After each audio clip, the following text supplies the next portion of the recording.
Alaka Anambra State nke otu Real Estate Developers Association ekwugo na ọba si ya bụ akụkọ otu Chinwe Splendour kọrọ na ihe ruru pasenti 95 nke ụmụ nwaanyị nọ na ile ana maọbụ ihe ndị ọzọ na Anambra State na-abagide na akwamiko ha na ndị isi nwegasị ụlọ ọrụ Real Estate Company ndị gasị iche iche ka ha wee mebe nke ọma ma kọwaa ya bụ okwu dịka okpokpo asị eziokwu adịghị na ya na-eduhie ndị mmadụ ụzọ. Nwada Splendour bụ onye kọrọ ya bụ akụkọ na usoro podcast bụ nke na-ewu ewu n'ebe niile ugbu a. Onye ọrụ anyị bụ Chibụzọ Obidike kọrọ akụkọ a n'uju.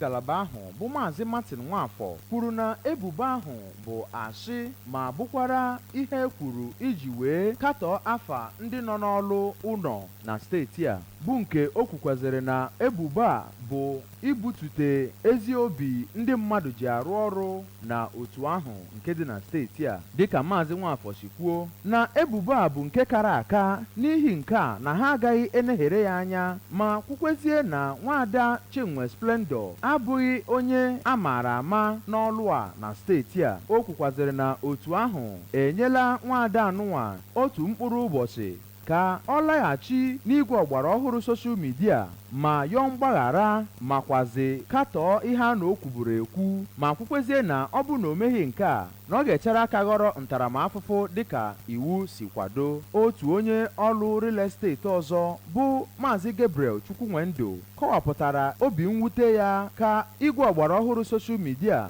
si ana ọtụtụ ndị mmadụ n'iyi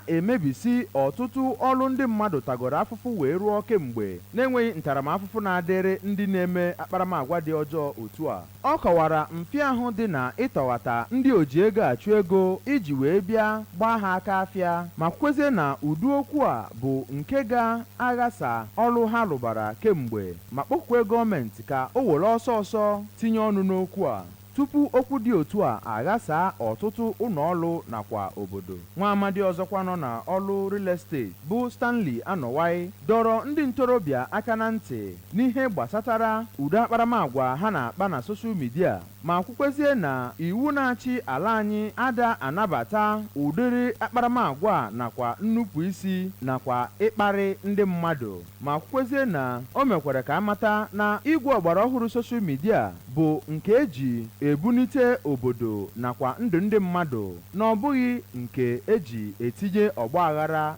na obodo.